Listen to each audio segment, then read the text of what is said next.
Coming up on this Thursday edition of Newsline at noon, a potentially serious geopolitical crisis looms in Northeast Asia, with Washington pledging support for Japan in a dispute with China over islands in the East China Sea, and Beijing reaffirming its determination to control them. Senior defense officials from South Korea and China discuss Beijing's controversial air defense zone as the two nations seek to expand their cooperation from the economy to security and other areas. Plus, Korea posts a record current account surplus of $9.5 billion in October on the back of brisk exports, particularly for cars, semiconductors and smartphones. These stories and more on Newsline at noon.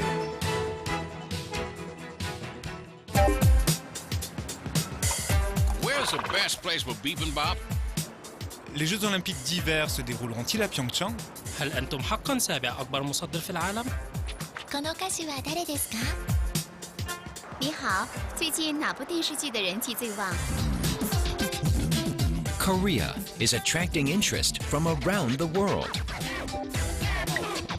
The more you know, the more you want to know. Dynamic Korea.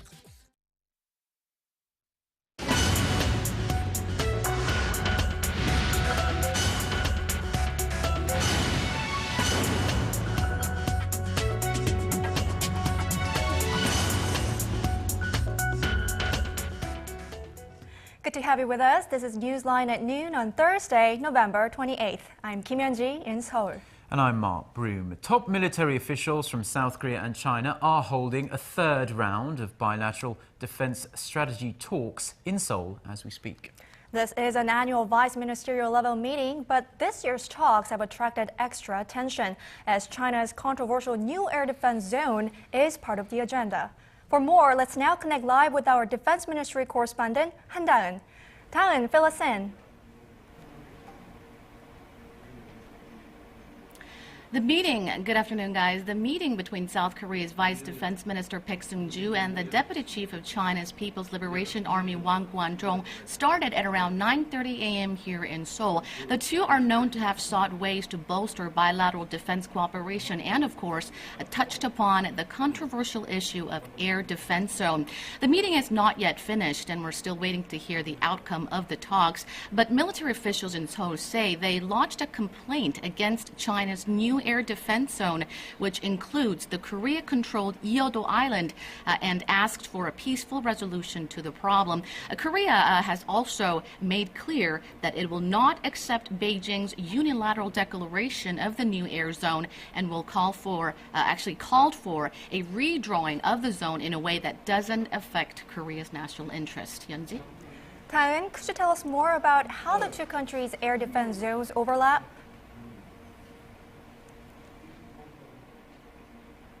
Well, China's newly declared air defense zone overlaps some 20 kilometers in breadth and 115 kilometers in length with the airspace west of Korea's Jeju Island as well as over Yeodo. Now, the problem with Yeodo, a submerged outcropping, is that it lies in waters that both Korea and China claim as part of their exclusive economic zone. So the air and sea zones of both nations overlap over Yeodo. South Korean Defense Minister Kim Gwon-jin said he will push to expand Korea's current air defense zone so that it includes Yeodo, but we'll have to wait and see how today's talks go. Back to you. Well, thank you very much, Dan. That was our Han Da-eun reporting from the Defense Ministry there in Seoul. Now, the United States says it's committed to helping Japan deal with China's push to expand its air defense zone, which overlaps with a group of disputed islands in the East China Sea. Some say China's latest move is turning into a new military power showdown between the two world powers. Hwang Sung-hee reports. U.S. Defense Secretary Chuck Hagel has promised Washington's full support for Japan in countering China's bid to expand its air defense zone. During a phone conversation with his Japanese counterpart, Itsunori Onodera, on Wednesday, Hagel reaffirmed the U.S.-Japan Defense Treaty applies to a group of disputed islands that are included in China's new air defense zone announced last week. The zone overlaps with one set by Japan and covers disputed islands that are controlled by Japan. It also partly overlaps with that of Korea's, including aerial space above Iado, a submerged rock mass lying on the two countries' overlapping exclusive economic zones in the East China Sea. Beijing's recent setup of its air defense zone is turning into a new military power showdown in the Pacific between the two world powers. On Monday, the U.S. directly challenged China's air defense zone in the East China Sea by flying warplanes through the area without notifying Beijing. China had warned all aircraft to identify themselves before entering the zone. In response, China on Tuesday sent its only aircraft carrier Liaoning into disputed waters in the South China Sea for its first cross-sea training mission. Most analysts say that while China appears firm with its push for a new air defense zone, it is probably not looking for a confrontation at this time. They say China may be pushing its luck, as it may have underestimated Washington's resolve to protect the interests of Japan. Hwang Sang-hee, Arirang News. China's assertion of greater military control in the region has prompted the South Korean Air Force to beef up its surveillance and fighter jet operation capabilities.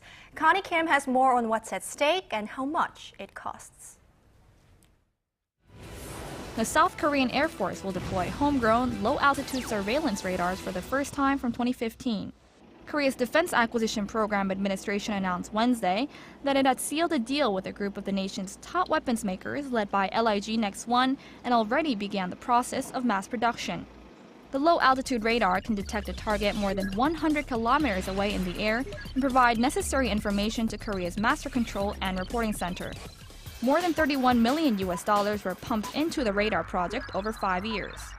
This marks the first time an aerial surveillance radar has been fully developed using homegrown technology. The Defense Acquisition Agency plans to replace all existing aerial surveillance radars on the Korean Peninsula with indigenous ones based on the success of this project.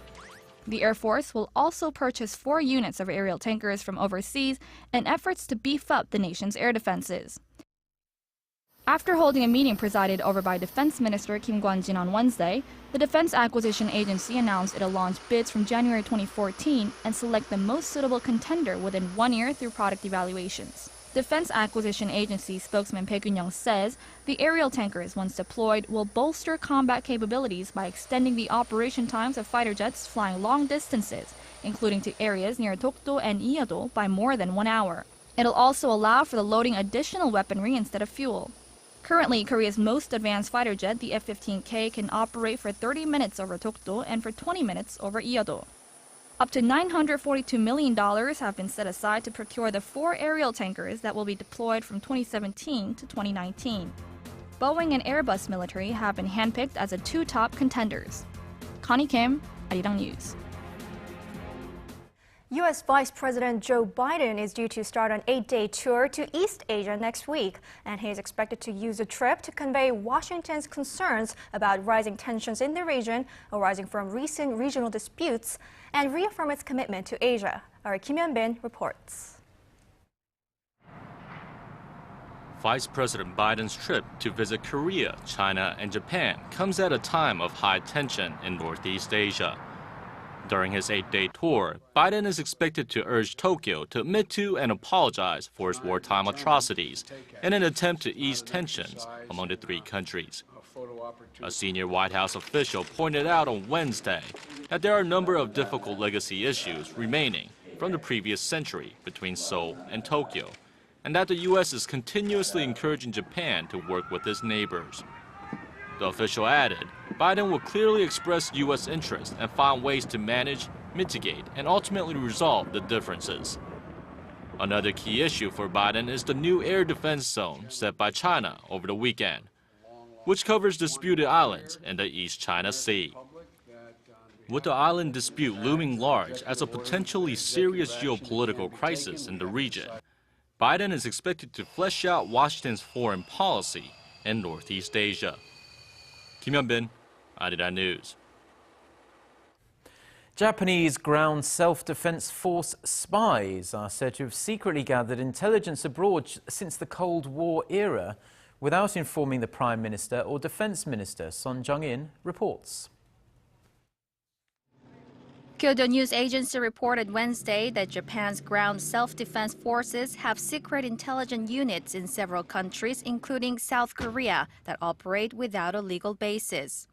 According to the agency, Japan's prime ministers and defense ministers were not aware of the existence of the spy organization nor its activities overseas. The members of the secret unit are said to have finished courses on defense against psychological warfare at a GSDF school in Kodaira in Tokyo before joining the unit. The report said that the spies engaged in intelligence activities in the former Soviet Union, China, and North Korea at 3 different bases overseas during the Cold War, and that recently they have been gathering intelligence in South Korea, Russia, and Poland.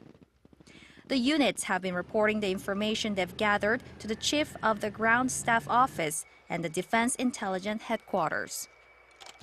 Many Japanese have reacted with surprise at recent revelations and say that maintaining an intelligence team without the knowledge of the Prime Minister or Defense Minister is a violation of the Self-Defense Forces principles. This comes after the news that the Japanese government is seeking to pass a state secrets protection bill that would impose stricter penalties on those that reveal state secrets. Son Jung-in, Arirang News. The North Korean ship that was seized in Panama for carrying illegal arms 4 months ago is finally set to be released. But while the ship is free to go, its 35-man crew will have to wait a little longer. Connie Lee reports. The North Korean ship Cheongcheong and most of the crew were set to be released on Wednesday local time until the man leading the case changed his mind. Earlier in the day, Panamanian prosecutor Nathaniel Margas said 32 of the 35 crew members were free to go, with only the captain and 2 other crew members being held to face charges of arms trafficking. But by the afternoon, Margas reversed his story and declared that only the ship was free to leave Panama and made no additional comments. And while the ship is legally free to go, it can't until North Korea pays a $1 million fine. Officials say this is because the ship's crew threatened the Panama Canal's security by not declaring it was transporting weapons. The Cheongcheong, which left from Cuba, was seized in Panama back in July for carrying illegal arms. The ship was on its way to North Korea when Panamanian officials found a cargo of Cuban military equipment hidden under 10,000 tons of sugar. Cuba said the equipment was old and was being sent to be repaired and then returned. And North Korea claims it had a legitimate contract to carry the aging weapons. However, the United Nations said the case was a clear violation of sanctions that restrict the trading of arms with North Korea. Connie Lee, Arirang News.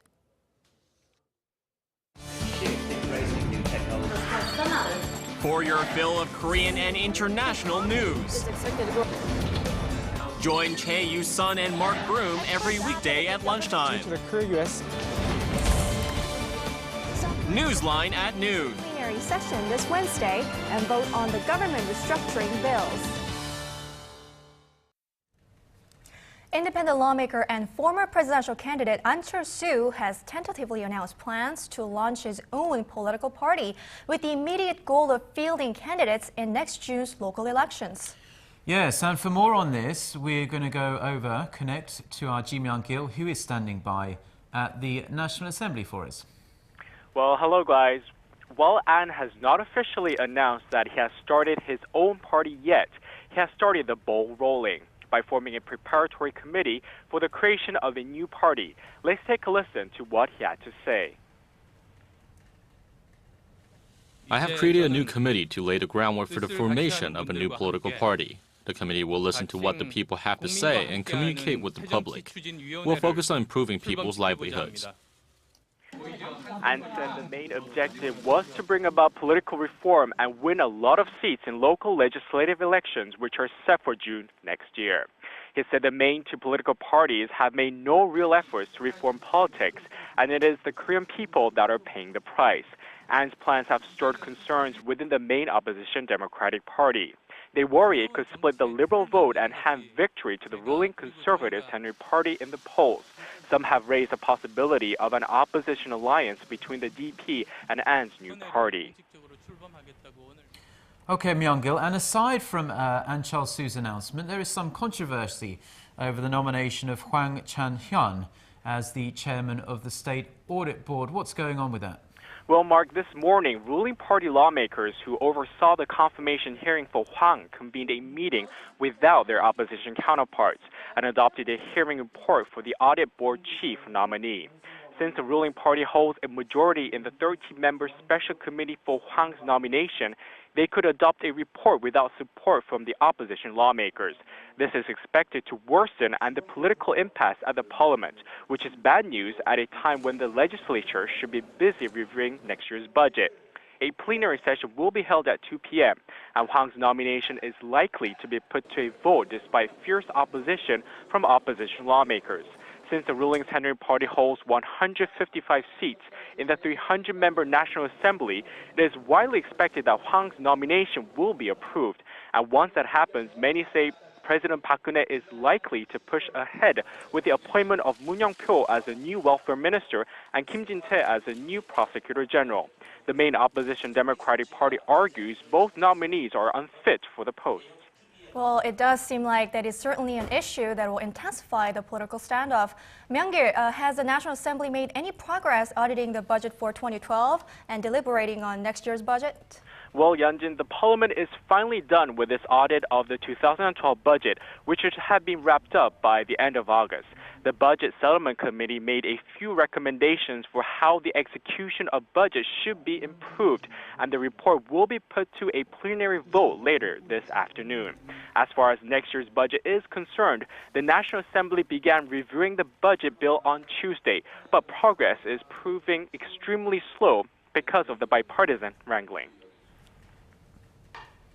OK, well, thank you very much for your report there, Myung-gil. Do keep us updated on those stories throughout the day. Now, we're going to stay in domestic politics for the time being. President Park Geun-hye is aiming to strengthen the nation's service sector, which she said could play a critical role in job creation. Right. Speaking at the 3rd National Economic Advisory Council meeting Thursday morning, the president said she thinks the service industry could have a bigger impact on the economy than the manufacturing sector, but added that the manufacturing sector could increase its impact if combined with the service industry. The president said that Korea's service sector has great potential, with Korean pop culture gaining strength overseas, and with Korea located near rapidly growing markets such as China and the countries of ASEAN. The Korea Development Institute reported that low growth in the service industry has in large part attributed to the sluggish domestic growth after the 2008 financial crisis. Korea posted a record current account surplus last month on the back of strong exports of cars, semiconductors, and mobile phones. Arirang's Hwang Ji-hye has the details. Korea's current account surplus surged to a record high in October when exports topped $50 billion for the first time.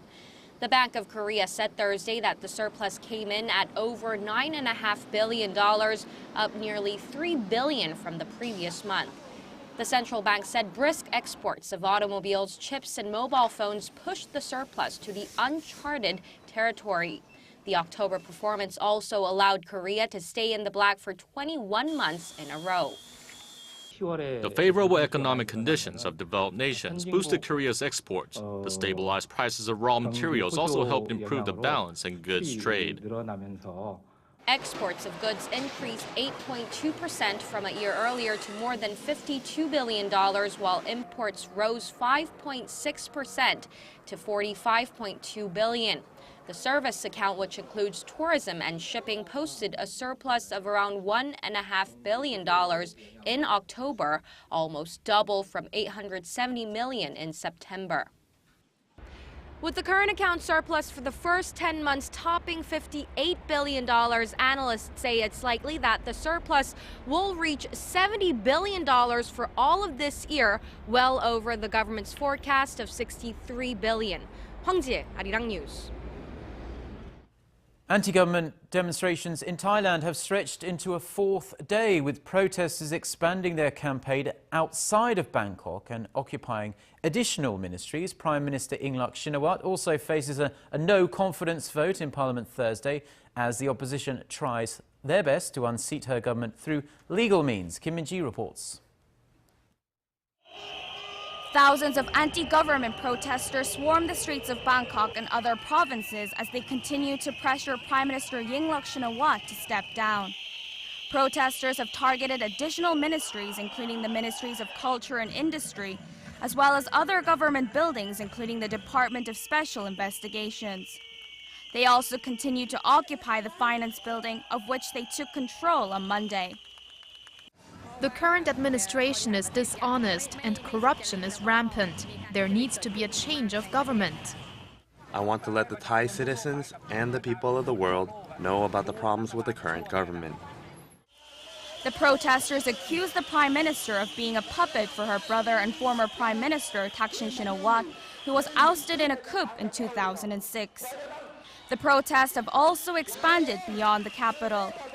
Protesters have gathered at about 20 major government buildings across the nation, including buildings in the southern provinces, which is a stronghold of the opposition party. Former Prime Minister Suthep Thaugsuban, who has been leading the protest, has proposed setting up a people's parliament to select a new prime minister. The problems with the current government will remain, even if the prime minister resigns. We need to establish a people's parliament to solve the problem. The criminal court on Tuesday issued an arrest warrant for the former leader that requires him to turn himself in as soon as possible. On Monday, the government invoked a special security law, allowing officials to block roads, take action against security threats, and limit the use of electronic devices in certain areas. The current prime minister has urged protesters to remain peaceful and said that she wants dialogue as a means to end the conflict. She is currently facing a no-confidence vote in parliament scheduled for Thursday as the opposition tries to unseat the government through legal means. But observers say the chances of that happening are slim since her party is in the majority in parliament. Kim Min-ji, Arirang News. Okay, well, it's that time of the newscast where we get a check on the weather, and it was absolutely freezing today. I'm pretty sure that must be the coldest morning of the winter so far. But we're going to get a check on the weather now with our weathercaster, Lee Ji-yeon, who is standing by at our weather center there. Good afternoon to you, Ji-yeon. Well, good afternoon, Yeonji and Mark. Well, it does feel like midwinter today, doesn't it? Oh, it certainly does. But, you know, yesterday it didn't snow, although we expected snow. Oh, that's true. But it's still snowing in parts of Jeollado and Chungcheongdo, which have had about 13 centimeters so far. And there have been reports of car crashes, big and small, in those areas because of the slippery roads. So if you're in those areas, or if you're plan to travel to that regions, please drive with extra caution. Well, as Mark said, we did wake up to the coldest morning of the season. I mean, even Busan, which is considered the second mildest regions during the winter after Jeju Island, started off at -1 this morning. And unfortunately, today's highs only offer much of relief from the cold today. But the capital will see some periods of the sun today, while the west coast will have up to 10 centimeters of more snow, and the southern provinces could see some lingering sleets throughout the day. And the cold weather should continue tomorrow as well, with freezing morning lows, but the afternoon highs will be about 4 to 5 degrees higher than today. And thankfully, things are warming up in general. The chilly temperature will start to rise tomorrow afternoon, and we'll have much milder weather on Saturday and Sunday. So go ahead with any plans you have for outdoor on the weekend. But today is still going to be a cold one. So how cold will it get? Let's take a look. Well, the high in Seoul will be 0, which is 32 degrees in Fahrenheit, while Gwangju and Busan will see a high of 4 and 6 6 respectively. Now let's see how other regions are looking. It looks like Jeju will only get up to 6 in the afternoon with a bit of sleet. Daejeon and Dokdo will get up to 1 and 0 respectively. And there's more frigid weather is in store for Kumgang at -8. Now that's all I have for you today. Enjoy your lunch break and hope you have a wonderful rest of the day. Now let's send it back to Mark and Yeonji in the studio. Thank you very much, Jion, for the weather there, and all our viewers out there in Korea. Do make sure you drive carefully on the roads. They are rather icy. But that wraps it up for this Thursday edition of Newsline at Noon. Join us again same time tomorrow for the stories making headlines in Korea and around the world. That's right. We have more news updates coming up in your way later this afternoon. So please stay tuned to Arirang.